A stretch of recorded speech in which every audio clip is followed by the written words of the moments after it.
عمر بن عبدالعزیز 3 بر اعظم پر حکومت کی. عمر بن عبدالعزیز، بنو امیہ، مروان 9 مہینے حکومت کی. اس کا بیٹا عبد الملک بن مروان 21 برس حکومت کی. اس کا بیٹا ولید 10 سال حکومت کی. اس کا بیٹا سلیمان 2.5 سال حکومت کی. اسی تخت پر بیٹھے عمر بن عبدالعزیز. پہلے چاروں نے اللہ کے شریعت کو قربان کیا حکومت کے لیے. عمر بن عبدالعزیز نے اپنے آپ کو قربان کیا اللہ کے لیے.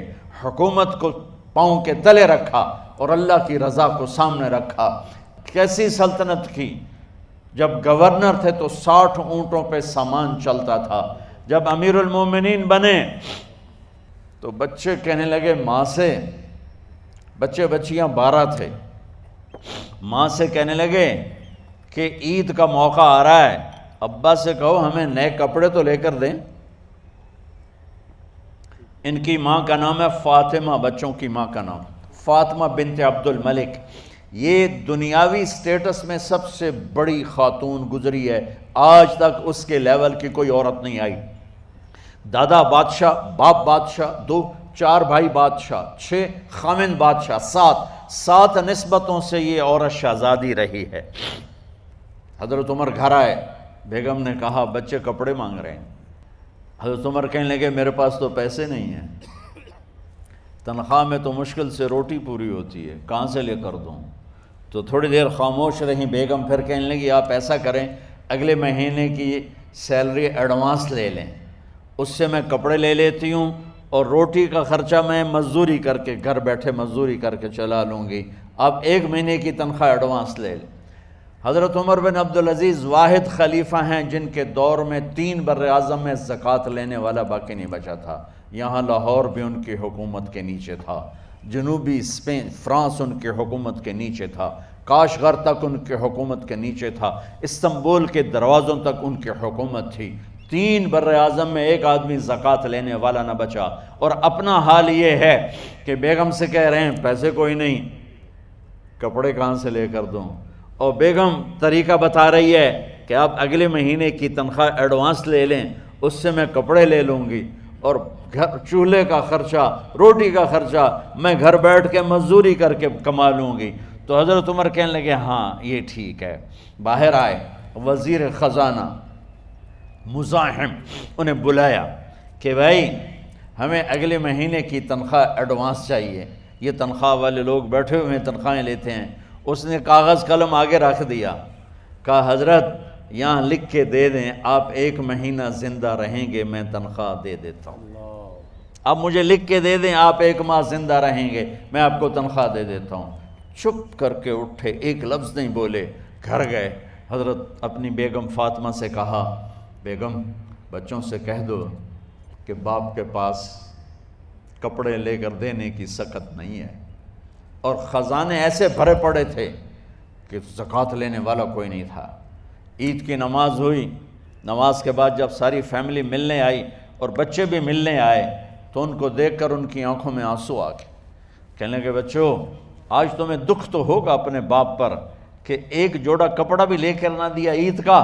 تو ان کے ایک بیٹے نے کہا ابا جان آج ہم بڑے خوش ہیں، ہمارا سر اونچا ہے کہ ہمارے باپ نے مسلمانوں کے مال پہ ڈاکہ نہیں ڈالا، ہمیں قربانی کا بکرا بنایا لیکن مسلمانوں کے مال میں خیانت نہیں کی. یہ ان کا طرز حکومت تھا، اس طرح انہوں نے حکومت کی. گھر میں تشریف لائے تو بیٹیوں سے بات کی تو انہوں نے منہ پہ ایسے دوپٹہ رکھا ہوا، منہ پہ دوپٹہ رکھ کے بات کریں. تو فرمانے لگے کپڑا تو ہٹاؤ، دوپٹہ کیوں رکھا ہوا ہے؟ تو گھر کی خادمہ زور زور سے رونے لگی، کہنے لگی امیر المومنین آج آپ کی بیٹیوں نے کچا پیاز توڑ کے روٹی کھائی ہے تو وہ اس کی بو ہے منہ میں، آپ کو بو سے نفرت ہے اس لیے منہ پہ کپڑا رکھ لیا ہے. تو حضرت عمر اتنا روئے کہ ان کی داڑھی تر ہو گئی. کہنے لگے آخر میں جب تھوڑا آسرے میں آئے کہا میری بیٹیوں تمہارا باپ تمہیں بڑے اچھے کھانے کھلا سکتا ہے لیکن میں جہنم کو برداشت نہیں کر سکتا، میں جہنم کی آگ برداشت نہیں کر سکتا. اب مرنے کا وقت آ گیا. جب وہ گورنر تھے تو 60 اونٹوں پہ ان کا سامان چلتا تھا، اور جب وہ امیر المومنین بنے تو عیادت کے لیے لوگ آ رہے تھے تو سالے عیادت کے لیے آئے، فاطمہ کے بھائی، کپڑے دیکھے امیر المومنین کے تو بہن کو ایک طرف کر کے فرمایا، بڑے نیک سرداروں میں سے تھے یہ مسلمہ بن عبد الملک، کہنے لگے امیر المومنین کے کپڑے تبدیل کروا دو، لوگ پوچھنے آ رہے ہیں تو میلے کپڑے اچھا نہیں لگتا، کہا جی بھائی کرواتی ہوں۔ اگلے دن جب وہ حال پوچھنے آئے تو پھر وہی کپڑے تھے، تو انہوں نے ان کو الگ جا کر کہا بہن میں نے تمہیں کہا تھا کپڑے بدلوا دیتی، کیوں نہیں بدلوائے؟ تو وہ رونے لگیں، کہنے لگی کہاں سے بدلواؤں، جوڑا ہی ایک ہے، جوڑا ہی ایک، کہاں سے بدلواؤں؟ اور حکومت کتنی تھی؟ 3 بر اعظم کی، 3 بر اعظم کی حکومت۔ ہمارا تو پٹواری امان کا نہیں ہے، اور وہ 3 بر اعظم کی سلطنت لے کر ایک جوڑے میں اللہ سے ملنے جا رہا ہے۔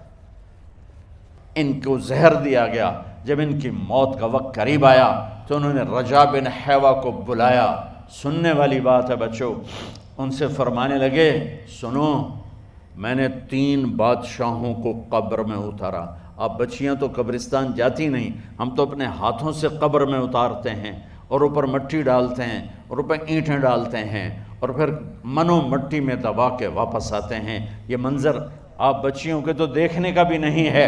وہ کہنے لگے میں نے 3 بادشاہوں کو مٹی میں ڈالا، لیکن ان کے کفن کی گرہ کو جب کھول کے دیکھا تو ان کے چہرے قبلے سے ہٹ چکے تھے اور رنگ ان کے کالے پڑ چکے تھے۔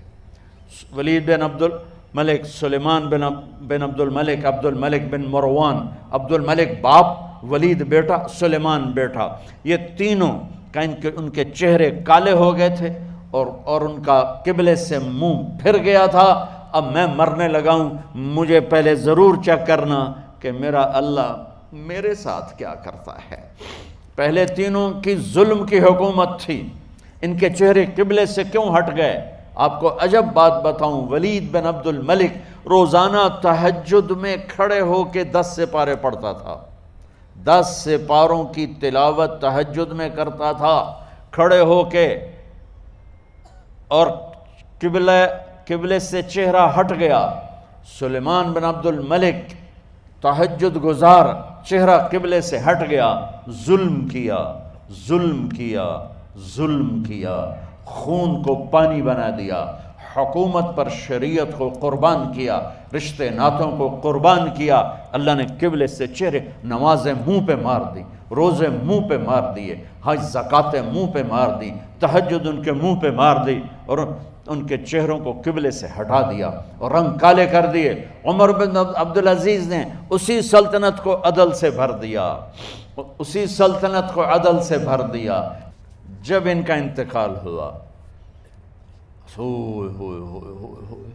سلیمان بن عبد الملک کی ڈیڈ باڈی جب قبر کے قریب لائے اتارنے کے لیے تو ایسے ایسے ہلنے لگا، اس کا پورا جسم ہلنے لگا، تو اس کے بیٹوں نے کہا کہ ہمارے ابا زندہ ہیں، تو حضرت عمر نے فرمایا بیٹو زندہ نہیں ہیں، عذاب قبر جلدی شروع ہو گیا ہے، عجل اللہ بالعقوبہ، قبر کی پکڑ پہلے شروع ہو گئی ہے، چھپاؤ اپنے باپ کو جلدی۔ جب عمر بن عبدالعزیز کی ڈیڈ باڈی قبر کے قریب کی گئی اور ان کا بھائی اتارو، بھائی وہ باتیں شروع ہو جاتی ہیں، رومال ڈالو، چادر پکڑو، ادھر سے پکڑو، تو ایک دم ایسے ایک پرچہ ہوا میں اڑتا ہوا سب نے دیکھا، وہ آتے آتے آتے آتے آتے آتے یوں آ کے حضرت عمر کے سینے پر گر گیا، سب دیکھ رہے ہیں۔ جب پرچے کو اٹھا کے دیکھا گیا تو اس پہ ایک سطر پہ لکھا تھا بسم اللہ الرحمن الرحیم، اور دوسری سطر پہ لکھا تھا براءۃ من اللہ لعمر بن عبد العزیز من النار، یہ عمر کے لیے جہنم کی آگ سے نجات کا پروانہ ہے۔ 3 بر اعظم کی سلطنت لے کر وہ جنت کا پروانہ لے کر دنیا سے گئے۔ جب ان کو قبر میں اتارا گیا تو انہوں نے رجا بن حیوہ سے فرمایا تھا 3 بادشاہوں کے چہرے دیکھے قبلے سے پھر گئے، رنگ کالے پڑ گئے، مجھے تم نے دیکھنا ہے کہ کیا ہوتا ہے؟ تو رجا فرماتے ہیں جب میں قبر میں اترا اور ان کے کفن کی گرہ کو کھول کے دیکھا تو چہرہ قبلے کی طرف فکس تھا، اور مجھے یوں لگا جیسے 14ویں رات کا چاند قبر میں اتر آیا ہو۔ میرے عزیزو، طلبہ و طالبات، اللہ کو اپنی منزل بناؤ، اللہ کو اپنی منزل بناؤ، اللہ کو اپنی منزل بناؤ۔